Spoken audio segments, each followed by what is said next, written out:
আপনি যখন আসলে মানসিকভাবে সিদ্ধান্ত নিলেন যে আপনি যেতে চান এভারেস্টের পথে, তখন থেকে আসলে যে একেবারে যাওয়া বাংলাদেশ ছেড়ে নেপাল, সেই সময়টার মধ্যে আসলে দূরত্ব কতটুকু ছিল?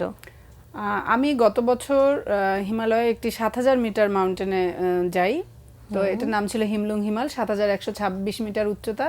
তো যখন আমি ওটাতে যাই তখন মনের মধ্যে একটা আকাঙ্ক্ষা ছিল যে আমি তো ৬,০০০ মিটার কয়েকটা পর্বতে গিয়েছি, এখন ৭,০০০ মিটারে যাচ্ছি, যদি সফল হয়ে আসি তাহলে একটা ৮,০০০ মিটার পর্বতে যাওয়ার ইচ্ছে আছে। তবে তখনই এভারেস্টে যাব এরকম চিন্তা ছিল না, কিন্তু আমি যখন হিমলুং হিমাল অভিযানটা সম্পন্ন করে আসি এবং সফলভাবে সম্পন্ন করে আসি, তখন আমার মনে হলো যে আমরা তো সাধারণত পর্বতারোহী যারা আছি তারা ৬,০০০ মিটার, ৭,০০০ মিটার, ৮,০০০ মিটার এরকম ধাপে ধাপে যাই। তো আমি যখন ৭,০০০ মিটার সম্পন্ন করলাম তখন মনে হলো যে এখন তো আমি একটা ৮,০০০ মিটার উচ্চতায় যেতে পারি। তো তখনই আমার মাথায় এলো যে তাহলে এভারেস্টে যাই না কেন, এভারেস্ট হচ্ছে পৃথিবীর সর্বোচ্চ শৃঙ্গ। চলুন দর্শক, ফিরে যাই আমাদের আজকের অতিথি এভারেস্ট বিজয়ী নুরুন নাহার নিম্নির কাছে। আবারও ফিরে এলাম। একদম খুব বেশি দিন হয়নি আপনি এভারেস্ট বিজয়ের পর বাংলাদেশে ফিরেছেন। আবার প্রায় 50 দিনের একটা জার্নি ছিল সেটা। তো এই যে নেপালে যাওয়া শুরু, তারপরে প্রস্তুতি, একটা দীর্ঘ প্রস্তুতি, সব কিছু মিলিয়ে ওই সফরটার কথা এখন যখন এখানে বসে ভাবছেন তখন আসলে কি মনে হচ্ছে? এখন যখন ওই আমার জার্নিটার কথা ভাবছি তখন মনে হচ্ছে খুব সহজ ছিল। হ্যাঁ, কিন্তু আসলে এত সহজ ছিল না। শুধু ওই প্রস্তুতি পর্বটা নয়, আমি যখন এভারেস্টের চূড়ায় পৌঁছালাম এত কষ্ট করে, তো এখন মনে হয় যে আসলে এত কষ্ট হয়নি। মানে কষ্টগুলো কীরকম, এগুলো হচ্ছে যখন আপনি করেন তখন মনে হয় যে ওমা এত কষ্ট কি করে করছি, কি করে পারবো, অনেক কষ্ট হচ্ছে। কিন্তু যখন সফলতা আসে বা বিফলতাও আসতে পারে, সেক্ষেত্রে যখন ফিরে আসেন তখন কষ্টটাকে না অত বেশি কষ্ট মনে হয় না, বা ওগুলো মনে হয় আমাদের মন একটু ভুলিয়ে দেয় যে এত কষ্ট মনে রাখার দরকার নেই। ওই বিজয়টা আসলে সব কষ্টকে ভুলিয়ে দেয়। আপনি যখন আসলে মানসিকভাবে সিদ্ধান্ত নিলেন যে আপনি যেতে চান এভারেস্টের পথে, তখন থেকে আসলে একেবারে যাওয়া বাংলাদেশ ছেড়ে নেপাল, সেই সময়টার মধ্যে আসলে দূরত্ব কতটুকু ছিল? আমি গত বছর হিমালয়ে একটি ৭,০০০ মিটার মাউন্টেনে যাই। তো এটার নাম ছিল হিমলুং হিমাল, ৭,১২৬ মিটার উচ্চতা। তো যখন আমি ওটাতে যাই তখন মনের মধ্যে একটা আকাঙ্ক্ষা ছিল যে আমি তো ৬,০০০ মিটার কয়েকটা পর্বতে গিয়েছি, এখন ৭,০০০ মিটারে যাচ্ছি, যদি সফল হয়ে আসি তাহলে একটা ৮,০০০ মিটার পর্বতে যাওয়ার ইচ্ছে আছে। তবে তখনই এভারেস্টে যাব এরকম চিন্তা ছিল না, কিন্তু আমি যখন হিমলুং হিমাল অভিযানটা সম্পন্ন করে আসি এবং সফলভাবে সম্পন্ন করে আসি, তখন আমার মনে হলো যে আমরা তো সাধারণত পর্বতারোহী যারা আছি তারা ৬,০০০ মিটার, ৭,০০০ মিটার, ৮,০০০ মিটার এরকম ধাপে ধাপে যাই। তো আমি যখন ৭,০০০ মিটার সম্পন্ন করলাম তখন মনে হলো যে এখন তো আমি একটা ৮,০০০ মিটার উচ্চতায় যেতে পারি। তো তখনই আমার মাথায় এলো যে তাহলে এভারেস্টে যাই না কেন, এভারেস্ট হচ্ছে পৃথিবীর সর্বোচ্চ শৃঙ্গ, এখানে যাওয়াটা মানে খুব সবাই আমরা পর্বতারোহী যারা আছি রোমাঞ্চকর একটা কিছু, সবাই চায় যে জীবনে একবার হলেও যেন এভারেস্টের শিখরে পৌঁছায়। তো সেই আকাঙ্ক্ষা থেকে যাওয়া। তো যাত্রাটা যদি সেভাবে মনে করি তাহলে হচ্ছে নভেম্বরের ৩ তারিখে আমি হিমলুং হিমাল সামিট করেছিলাম। তো ৩ তারিখ থেকে এই সিজনে এপ্রিলে আমি আবার যাত্রা শুরু করলাম এভারেস্টের পথে। তো প্রায় ৫ মাসের মতো একটা সময়। এই সময়টার মধ্য দিয়ে মানসিক প্রস্তুতি এছাড়াও আরো অনেক ধরনের প্রস্তুতি থাকে, সবকিছু গুছিয়ে তো নিলেন। তারপরেও কি শেষ মুহূর্তে একটু হয় না যে একটু ভয় ভয় লাগে, অথবা আচ্ছা ঠিক আছে এটা আর একটু পরে করব কিনা, বা কোনো এরকম কোনো অনুভূতি ছিল কিনা, কোনো দোলাচল মনে এসেছিল কিনা? না, এরকম আসেনি আসলে। বিশেষ করে ভয় নিয়ে তো আসলে পর্বতে যাওয়া যায় না, বা ভয়টা আমি পুরো আমার সময়টায় প্রস্তুতি থেকে শুরু করে শিখর পর্যন্ত কখনো ভয় পাইনি। কিন্তু প্রস্তুতিতে মনে হয়েছিল যে একটু ঘাটতি আছে। মানসিক প্রস্তুতি তো একদম মানে অনেক আগে থেকেই আছে, মানসিক প্রস্তুতি নিয়ে কোনো সমস্যা নেই, কিন্তু শারীরিকভাবে নিজেকে যে ফিট রাখা তার জন্য যে প্রস্তুতি, তো আমার মনে হয়েছিল তখন আসলে আমাদের রোজাও চলছিল। তো আমি রোজার মধ্যে অফিসে কাজের ফাঁকে কাজের পরে জিমে গিয়ে মনে হতো যে জিমে আরেকটু সময় দিতে পারলে ভালো হতো, আমি আরেকটু শক্তি সঞ্চয় করতে পারতাম। তো এই ঘাটতিটা একটু মনে হয়েছিল। এছাড়া মানসিকভাবে খুব দৃঢ় ছিলাম। যদি অন্যান্য অনেক মেয়েরা আসলে আপনাকে দেখে বা আপনাদের মতো যারা রয়েছেন তাদেরকে দেখে অনুপ্রাণিত হয় বা পর্বত আরোহণের দিকে এগোতে চায়, পরিকল্পনা করতে চায়, তাদের জন্য আসলে আপনার যদি ছোটখাটো দুই একটা খুব জরুরি টিপস, যেটা আসলে হয়তো অন্য অনেকেই বলে না, আপনি আপনার অভিজ্ঞতা থেকে আপনি বুঝতে পেরেছেন, তেমন কিছু যদি থাকে। এটা প্রথমে হয় কি আমাদের শুধু মেয়েদের জন্য নয়, আমি সবসময় আসলে ছেলে মেয়ে আলাদা করতে পছন্দ করি না। তো ছেলে মেয়ে সবার জন্যই আসলে, আপনি যদি পর্বতারোহণ করতে চান বা পর্বতারোহণে আপনার আগ্রহ আছে তাহলেই কেবল আপনি যেতে পারেন। কিন্তু আমি বাংলাদেশের চতুর্থ নারী হিসেবে এভারেস্ট সামিট করব, এরকম চিন্তাভাবনা থেকে আসতে গেলে না কঠিন হয়ে যায়। এর আগেও তো বিভিন্ন সময়ে বিভিন্ন পর্বত আরোহণ আপনি করেছেন, এবারের অভিজ্ঞতায় আসলে ভিন্নতাটা কোথায় ছিল? এবারের অভিজ্ঞতাটা আমি মানে পার্থক্যটা আমি একদম মানে খুব অল্প দিনের মধ্যেও বুঝতে পেরেছি। আগে আমি ৬,০০০ মিটার পর্বতে গিয়েছি, ৭,০০০ মিটার পর্বতে অভিযান করেছি, এবার এসছি ৮,০০০ মিটার পর্বতে অভিযান করতে এবং বিশ্বের সর্বোচ্চ চূড়া। তো এখানে যেটা হয়েছে যে আগের পর্বত অভিযানগুলো আমার হয়তো বা কোনোটা ছিল ১৮ দিন, ১৯ দিন, কোনোটা ছিল হয়তো বা ২২ দিন, কোনোটা সর্বোচ্চ ১ মাস, কিন্তু আমার এই অভিযানটা প্রায় ৫০ দিনের। মানে বেস ক্যাম্পে আমরা সাধারণত দেখা যায় যে ২-৩ দিন থাকি সাধারণত অন্য পর্বতগুলোর জন্য, বা ৬,০০০ মিটার পর্বতের জন্য আমি আসলে একদিন থাকলেই হয়ে যায়। বেস ক্যাম্পে এক রাত থাকলাম, সেই রাতেই হয়তো বা একদম সামিটের জন্য রওনা দিলাম, আবার সামিট শেষে বেস ক্যাম্পে চলে এলাম বা পরের গ্রামে চলে গেলাম।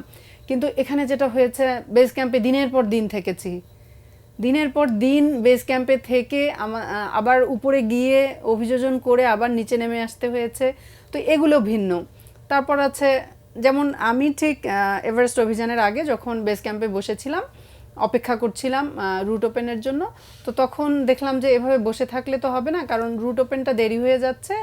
রুট ওপেন মানে হচ্ছে আমাদের যে খুম্বু আইসফল আছে সেখান থেকে একদম চূড়া পর্যন্ত রোপ ফিক্স করা হয়। তো এই রোপ ফিক্সিংটাতে সময় লাগছিল। তো এই সময়টা যখন লাগছিল তখন কিন্তু আমি যে বেস ক্যাম্পে বসে আছি তাতে কিন্তু আমার এনার্জি লস হচ্ছে। তো তখন আমি ভাবলাম যে আমি তাহলে একটা ৬,০০০ মিটার পর্বতে অভিযান করে আসি। তো তখন আমি বেস ক্যাম্প থেকে নেমে গেলাম লবুচে গ্রামে। লবুচে গ্রামে গিয়ে একদিন লবুচে হাই ক্যাম্পে চলে গেলাম লবুচে পর্বত সামিট করার জন্য। তো লবুচে হাই ক্যাম্পে যেদিন পৌঁছালাম সেদিন রাতেই আমি সামিট পুষে চলে গেলাম। তো সেদিন সামিট করে একদম লবুচে গ্রামে চলে এলাম, লবুচে হাই ক্যাম্প না, লবুচে গ্রামে চলে এলাম। তো ৬,০০০ মিটার একটা পর্বত অভিযান শেষ করে আমি আবার গ্রামে চলে এলাম, তারপর আবার এসে বেস ক্যাম্পে অপেক্ষা করলাম। তো তারপর যখন আমি আমার সামিট পুশটা শুরু হলো এভারেস্টের জন্য, তো তখন মনে হলো আমি লিটারালি তখন ভাবছিলাম যে লবুচে আমি এক রাতে চলে গেলাম, আর এখানে লবুচের ঠিক লবুচে পিকে যেরকম মানে পার হয়েছিলাম, যেভাবে অভিযান করেছিলাম, যেভাবে ক্লাইম্বিং করছিলাম, তার মনে হয় ১০-১২ গুণ বেশি এখানে করছি। তো পার্থক্যটা এখানে, ওটা আসলে ৬,০০০ মিটার যেখানে আমার অক্সিজেন ব্যবহার করতে হয়নি, ৮,০০০ মিটার এই পর্বতটাতে আমাকে অক্সিজেন ক্যারি করতে হয়েছে, অক্সিজেন ব্যবহার করতে হয়েছে। যখন অক্সিজেন ছাড়া থেকেছি কিছু সময় খাওয়ার জন্য, তো তখন দেখা গেছে যে মানে আপনি নিঃশ্বাস নিতেও কষ্ট হচ্ছে। হ্যাঁ, তো এই জিনিসগুলো একদম নতুন ছিল আমার জন্য। পুরো যাত্রা পথে আমরা এরকম শুনে থাকি যে অনেক পর্বতারোহীরা এভারেস্টে যাওয়ার পথে মৃত্যুবরণ করেন, এমন কোন অভিজ্ঞতা, এমন কিছু আপনার চোখে পড়েছে কিনা? আমরা যখন রোটেশনে গেলাম, রোটেশন মানে আপনাকে একটা উচ্চতা পর্যন্ত ৬,৭০০ মিটার উচ্চতা পর্যন্ত আমি গিয়েছিলাম, ৬,৬০০ মিটার উচ্চতা পর্যন্ত গিয়েছিলাম। তো সেখান থেকে ফেরার পথে ফিরে আবার কিন্তু বেস ক্যাম্পে আসছি। হ্যাঁ, ফেরার পথে যখন আমি ক্যাম্প 3 থেকে ক্যাম্প 2-এ ফিরে আসছি, তো তখন কিন্তু আমি জানি না যে কোনো অঘটন হয়েছে কিনা, কেউ মারা গিয়েছে কিনা। তো আমরা যখন ফিরে আসছি তো তখন আমি একটু সামনের দিকে তাকিয়ে দেখলাম যে একজন পথে শুয়ে আছে। তা আমি আমার গাইডকে বললাম, দেখেছো কি সুন্দর করে ও বিশ্রাম নিচ্ছে, শুয়ে আছে। তো আমার গাইড তখন বলছে যে ও তো মরে গেছে, ও তো শুয়ে নেই, ও চিরতরে ঘুমিয়ে গেছে।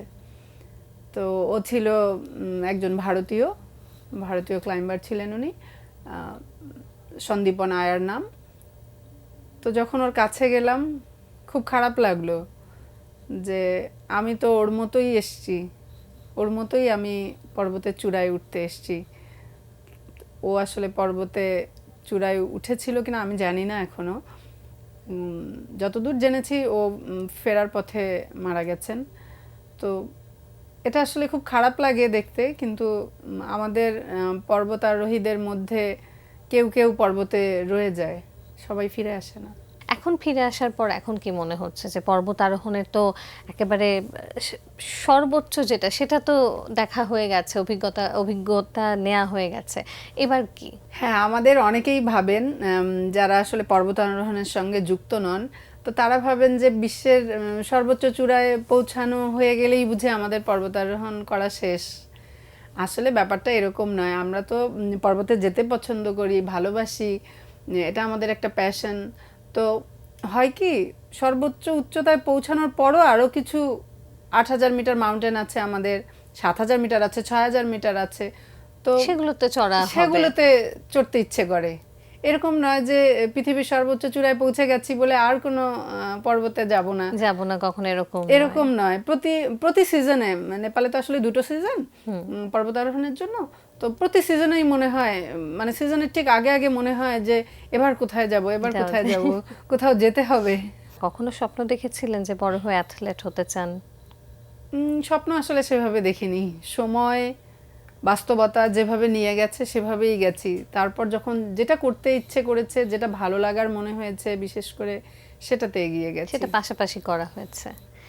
তখন আসলে কি, আপনি তো এখন ব্যাংকিং পেশার সাথে নিযুক্ত রয়েছেন, তখন কি আসলে ইচ্ছে ছিল যে না ঠিক আছে আমি একজন কর্পোরেট লেডি হতে চাই, অথবা একেবারে একদম ছিমছাম একটা শৃঙ্খল জীবন আমি চাই, এরকম কিছু? না, এরকম কিছু মনে হয়নি। কিন্তু যখন আমি আমার ব্যাংকিং ক্যারিয়ারটা শুরু করলাম, তখন আমি তো ব্যাংকিং নিয়ে পড়াশোনা করিনি, আমি পড়াশোনা করেছি ভূতত্ত্ব বিভাগে। তো সেখান থেকে ব্যাংকিংয়ে আসাটা একটা নতুন ধরনের কাজ ছিল আমার জন্য। তো তখন আসলে আমি ব্যস্ত হয়ে গিয়েছিলাম যে আমার একটা ব্যাংকিং রিলেটেড আমার একটা কোনো ডিগ্রি দরকার।